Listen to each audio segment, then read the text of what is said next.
हाँ तो मंत्रीवर बताइए, आज राज दरबार में क्या मंत्रणा की जाएगी? महाराज, आज दरबार में एक विचित्र प्रकरण आया हुआ है और इस प्रकरण का समाधान केवल आप और आप ही कर सकते हैं। समस्त ब्रह्मांड के सारे विचित्र प्रकरण हमारे ही राज दरबार में होते हैं। क्योंकि पता है ना, राजसभा में रामा है। चुप बैठ, चुप बैठ। तो बताइए मंत्रीवर। क्या बताएं महाराज? वही जो विचित्र समस्या के बारे में आप हमें बता रहे थे कुछ क्षण पहले, उसी के बारे में बताइए। महाराज, दो जुड़वा भाई हैं, रमेशम और सुरेशम। महाराज, दोनों भाई दिखने में एक दूसरे के प्रतीक दिखते हैं। उनके पिताजी ने अपने प्राण त्यागने से पहले संपत्ति का बंटवारा कर दिया। जमीन जो है वो रमेशम को मिली और सोने के सिक्कों का संदूक सुरेशम को मिला। तो इसमें समस्या क्या है मंत्रीवर? समस्या ये है महाराज कि दोनों सोने के सिक्कों के लालच में अपने आप को सुरेशम बता रहे हैं और वो संदूक की मांग कर रहे हैं।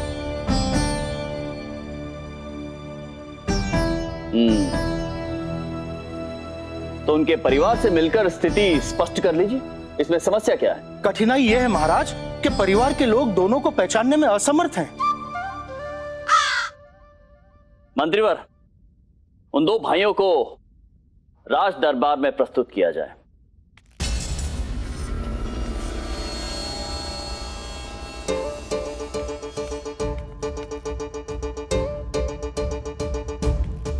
प्रणाम महाराज। महाराज, ये रमेशम है और ये नहीं महाराज, ये रमेशम है और वो सुरेशम नहीं, वो सुरेशम है और ये क्षमा कीजिए महाराज, हमें खुद को ज्ञात नहीं कि रमेशम कौन है और सुरेशम। महाराज, मैं सुरेशम हूँ। नहीं महाराज, मैं सुरेशम हूँ। महाराज, पिताश्री ने खेती के लिए इसे भूमि दी थी और संदूक मुझे दिया था। मैं ही सुरेशम हूँ। मिथ्याभाषी है ये महाराज, सोने की लालच में ये झूठ बोल रहा है। मैं सुरेशम हूँ। मैं सुरेशम हूँ महाराज। नहीं महाराज, मैं सुरेशम हूँ। महाराज, मैं सुरेशम हूँ। नहीं, मैं सुरेशम हूँ। मैं सुरेशम हूँ। मैं सुरेशम हूँ। मैं सुरेशम हूँ। नहीं, मैं सुरेशम हूँ। मैं महाराज, अब आप ही न्याय कीजिए। हम भी स्वयं संशय में हैं, क्या किया जाए? पंडित, गुरुवर। जी महाराज।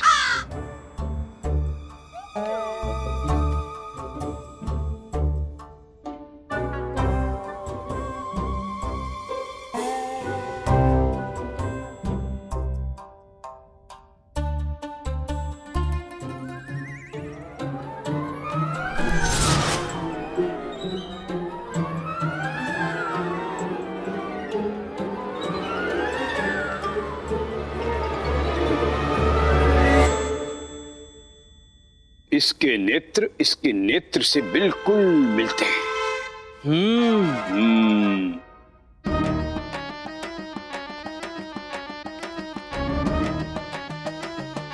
इसकी नाक से बिल्कुल मिलती। हाँ आचार्य। अरे, ये तो दोनों एक जैसे दिखते हैं। महाराज, आचार्य बिल्कुल उचित कह रहे हैं। ये दोनों एक दूसरे के प्रतिबिंब हैं, बिल्कुल एक समान। इन्हें देखकर कहना असंभव है कि कौन कौन है। कहने का तात्पर्य ये है कि कौन रमेशम है, कौन सुरेशम, ये बता पाना असंभव है। इस समस्या का हल हमारे पास है। क्या हल है गुरुवर?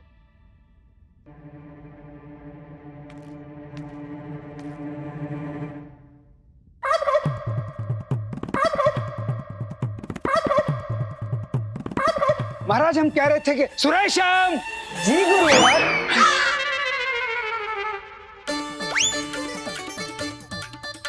अरे, दोनों के मुड़ गए।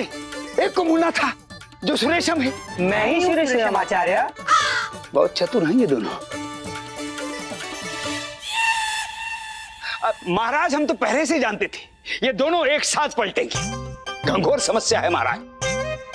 गुरुवर, समस्या घनघोर है ये तो स्थापित हो गया है, इसी का तो हल ढूंढना है हमें। हाँ, चिंता मत कीजिए महाराज, इस समस्या का हल भी हमारे पास है। बताइए क्या हल है? महाराज, हमारे पास एक अभिमंत्रित मुद्रा है। हम इस सिक्के को हवा में उछालेंगे। तुम दोनों इसका एक एक पक्ष चुन लेना, जो जीतेगा वही सुरेशम होगा। ये उचित नहीं है महाराज। क्यों उचित नहीं? आचार्य, ये मुद्रा के लिए उचित समय नहीं है। क्यों? गुरुवर, मंत्री जी ठीक कह रहे हैं, ये उचित नहीं है। आप अपना स्थान ग्रहण कीजिए। जी महाराज। पंडित रामकृष्ण, आपको इस संदर्भ में कुछ कहना है?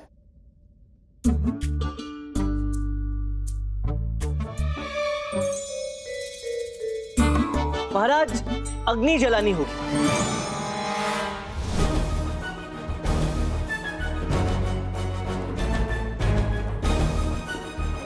कहाँ अग्नि लगानी होगी पंडित रामकृष्ण? हाँ महाराज, यहीं पर। क्या? यहाँ दरबार में अग्नि प्रज्वलित करनी होगी? ये कैसा समस्या का समाधान हुआ महाराज? चिंतित ना हो गुरुवर, अब अग्नि ही इस समस्या का हल करेगी कि कौन सुरेशम है और कौन रमेशम। परंतु कैसे पंडित रामकृष्ण, स्पष्ट कीजिए। बिल्कुल वैसे ही महाराज, जैसे माता सीता ने अग्नि में प्रवेश करके अपनी पवित्रता प्रमाणित की थी। आप भी आदेश दें महाराज कि राज दरबार में एक अग्नि कुंड की व्यवस्था की जाए। जी महाराज।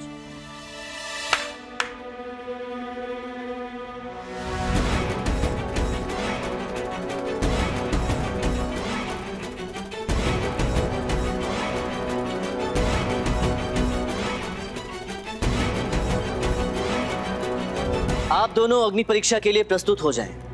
आप दोनों एक एक करके अपना हाथ इस अग्नि पर रखेंगे। अब अग्निदेव अभी यहीं बता देंगे कि कौन सुरेशम है।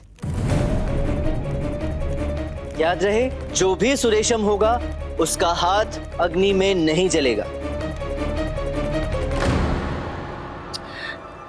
जो तुम बोल रहे हो वो संभव नहीं है रामकृष्ण। महाराज, ये उचित नहीं है। बिल्कुल उचित है महाराज, भरोसा रखें। जो भी सत्य कह रहा है उसे कुछ नहीं होगा।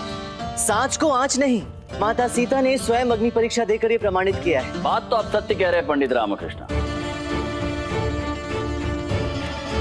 और आप दोनों भी भरोसा रखें, क्योंकि अग्निदेव सत्य बोलने वाले के साथ अन्याय नहीं होने देंगे। अब अपना हाथ इस अग्नि कुंड में रखो।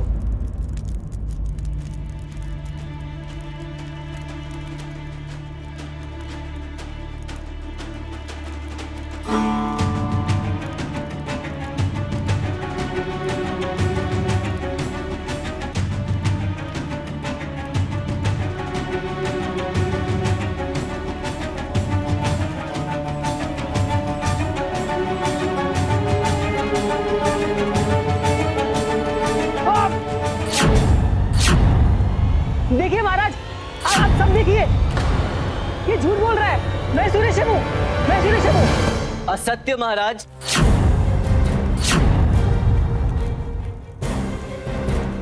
मैंने असत्य कहा। अब न्याय करने के लिए ये करना आवश्यक था। पर कैसे, क्या, क्यों? इसने मेरी बात का विश्वास किया आचार्य, और मेरे झूठ को सत्य मान लिया। इसे लगा मैं तो सत्य कह रहा हूं, मुझे कुछ नहीं होगा, और बिना भयभीत हुए इसने अपना हाथ इस अग्नि पर रख दिया, ये सोचकर कि इसका हाथ नहीं जलेगा। वास्तव में यही सुरेशम है महाराज।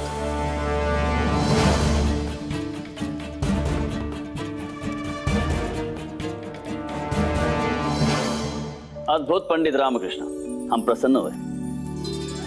रमेशम, अब भी समय है, सत्य स्वीकार करो, वरना हमारे जल्लाद पत्थर से भी सत्य स्वीकार करा सकते हैं। इतनी यातना देंगे तुम्हें कि तुम सह नहीं पाओगे। स्वीकार करो सत्य को। क्षमा कीजिए महाराज, क्षमा कीजिए, मैं लालच की यश में आ गया था। ये सुरेशम है, किंतु महाराज मेरे साथ अन्याय हुआ है। मेरे पिता ने मेरे साथ अन्याय किया है महाराज। कैसा अन्याय, स्पष्ट करो। मैं बड़ा भाई हूँ, ये मुझसे 2 पल छोटा है, किंतु पिता ने इसे सोने से भरा हुआ संदूक और मुझे खेती के लिए जमीन दी है। ये अन्याय तो है महाराज।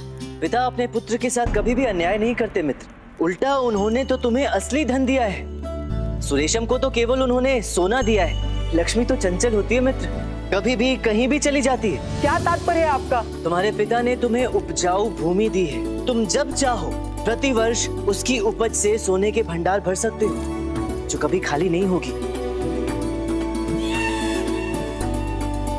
महाराज, मेरी आपसे एक विनती है, मेरे भाई को दंडित न करे, वो प्रायश्चित कर रहा है।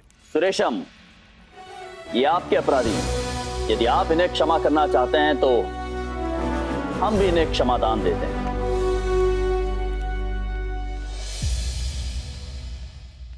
पंडित रामकृष्णा, अद्भुत। आप चतुर ही नहीं, विद्वान भी हैं।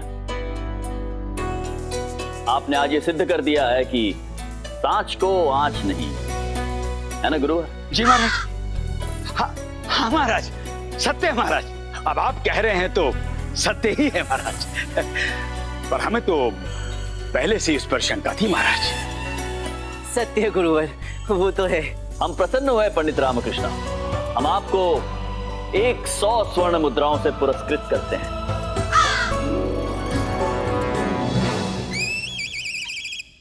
परंतु गुरुवर। जी महाराज। हम आपसे एक प्रश्न करना तो भूल ही गए।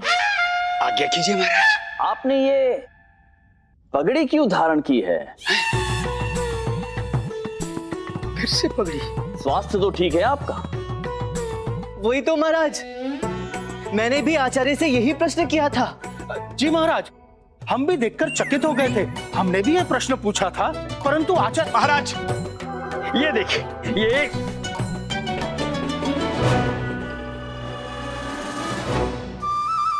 हम स्वस्थ हैं, एकदम स्वस्थ हैं, एकदम स्वस्थ हैं। सब देखिए, आप भी देखिए, देखिए।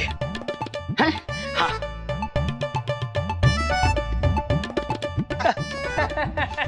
परंतु गुरुवर, आपने अपनी पगड़ी में ये केला और ये सेब क्यों छुपाया हुआ था? ये महाराज वो, हाँ महाराज, वो कभी कभी दरबार बहुत समय तक चलता है ना, और महाराज हमें भूख बहुत लगती है तो हमारा भोजन है। महाराज वो अब दरबार छोड़कर भोजन करने तो नहीं जा सकते, हम अपना भोजन साथ में लेके चलते हैं। अवसर पाते ही अपनी क्षुधा को मिटा लेते हैं। गुरुवर, धन्य हैं आप। जी महाराज। आप हमारे राज दरबार की सभी सभासदों की कितनी चिंता करते हैं। जी महाराज। उचित है। आप धन्य हैं आचार्य, आप धन्य हैं। अरे रामा, मेरी दाहिनी आंख फड़क रही है। जरूर कोई अहित होने वाला है।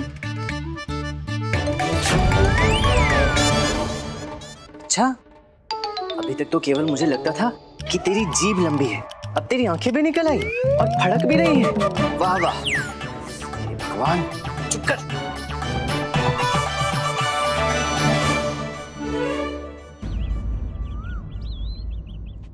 एक बार फिर समस्या का हल निकालने का हमारा शेफ पंडित रामकृष्ण ले गया। पंडित रामकृष्ण दिन प्रतिदिन हमारे लिए समस्या बनता चला जा रहा है। गुरुजी, इस रामकृष्ण का मस्तिष्क बहुत ही चतुराई भरा है। वही तो, पता नहीं कहां से चतुराई भरी बुद्धि लेकर जन्म लिया है उसने।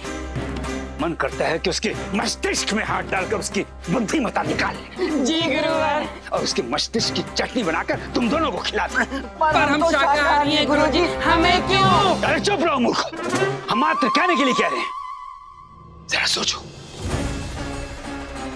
यदि पंडित रामकृष्ण के पास बुद्धि नहीं होगी तो क्या होगा, क्या करेगा वो?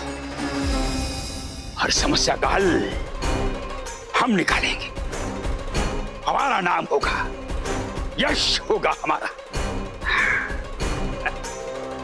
प्रभु, प्रणाम प्रभु। चोटी की पुनः संध्या पूजन करनी है। फिर से? जी प्रभु। कल प्रातःकाल कर लेना। स्वामी, चोटी की जितनी पूजा करेंगे वो आपकी उतनी ही बुद्धि बढ़ेगी। हमने जैसे सुबह कहा था ना कि एक पंडित की बुद्धि उसकी चोटी में होती है।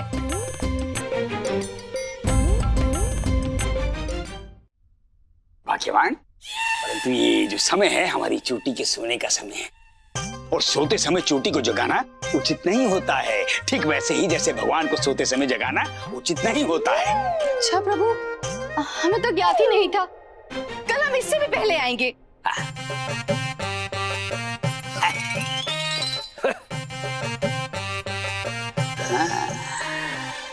इतनी छोटी सी बात हमारे मस्तिष्क में आई क्यों नहीं? उधर सब पोलम पोल है ना, इसीलिए है ना मनी। सत्य वचन धनी।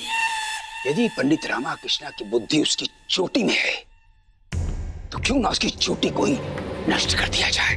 हाँ गुरुवर, सत्य वचन। पंडित रामाकृष्णा बुद्धिहीन हो जाएगा तो महाराज उसे दरबार से निष्कासित कर देंगे और पंडित रामाकृष्णा के निष्कासन के बाद एक छत्र हमारा राज होगा। हम ही हम होंगे राज पुरोहित तथाचार्य। जी गुरुवर। यानी मैंने हमारे मस्तिष्क में एक योजना है और तुम दोनों को हमारा साथ देना होगा। ध्यान से सुनो। नगर में ब्रह्मानंद नाम का एक व्यक्ति है, वही सर्वनाश करेगा पंडित रामाकृष्णा की चोटी का। उसने एक अद्भुत तेल का निर्माण किया है जिसको लगाने से बाल निकल जाते हैं। उसी तेल से सर्वनाश होगा पंडित रामाकृष्णा की चोटी का। परंतु सबसे पहले तुम दोनों को उस वैद्य ब्रह्मानंद के पास जाना होगा। जी गुरुजी। पंडित रामाकृष्णा।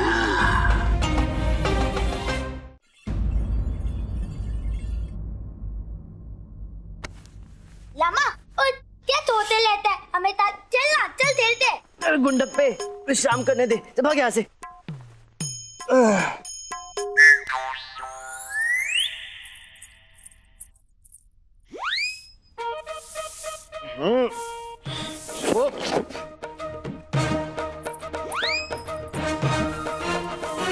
अरे आज ही सारा स्वच्छ अभियान पूर्ण करना है क्या? सूर्य निकल आया है, आप अभी भी क्यों सो रहे हैं? मेरी मर्जी। तुम उधर ही झाड़ू क्यों लगा रही हो जिधर मैं सो रहा हूँ?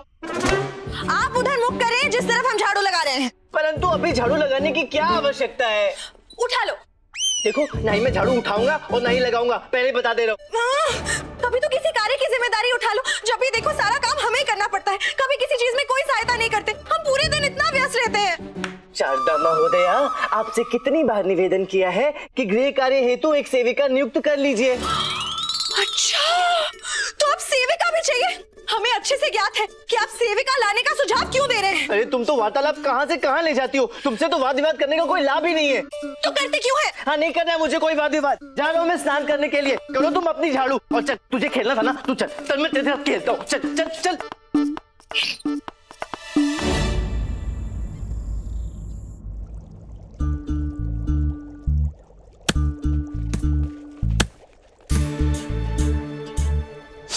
कहिए, मैं आपके लिए क्या कर सकता हूँ? मनी, आज तू नहाया नहीं क्या? कल रात में तो नहाया था। तू सप्ताह भर से नहीं नहा रहा है। तेरे शरीर से दुर्गंध आ रही है। अरे नहीं नहीं, दुर्गंध आपके पास से नहीं आ रही। मुझे इन जड़ी बूटियों के बीच रहकर सूंघने की आदत पड़ गई है। अच्छा। आप लोग कौन हैं और मैं आपकी क्या सेवा कर सकता हूँ? हम महान राजगुरु तथा आचार्य के शिष्य हैं, धनी और मनी। उन्हें आपके खास विशेष तेल की आवश्यकता है जिससे केश निकल जाते हैं। किंतु क्यों? हमारे गुरुजी को वो तेल स्वयं के लिए चाहिए क्योंकि उन्हें केश कर्तन करने वाली कैंची से डर लगता है। मैं अभी लेकर आया। कितना प्यारा दृश्य है ना? अति उत्तम। ये लीजिए, इसमें हल्दी और चंदन का लेप है। इससे त्वचा की हानि भी नहीं होगी और केश भी निकल आएंगे। अच्छा, हम कैसे विश्वास कर ले? पहले इसे प्रमाणित करके दिखाओ, तब मानेंगे हम। किंतु प्रयोग किस पर करें? मेरे पास सुविधा नहीं है। हाँ वो तो है। मनी, हाँ? वो सामने देख, कितना सुंदर रंग बिरंगा पक्षी है।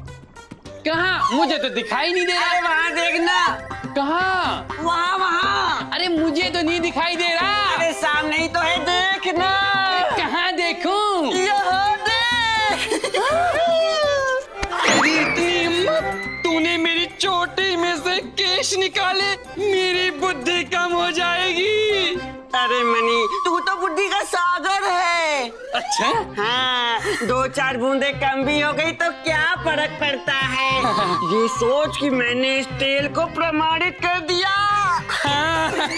कितना चमत्कारी तेल है ये। चमत्कारी तो बहुत है। रामा की चौकी तो गई। अरे बचा ले रामा, मैं तो गया। For more updates, subscribe to our channel, click the show links and enjoy watching the videos.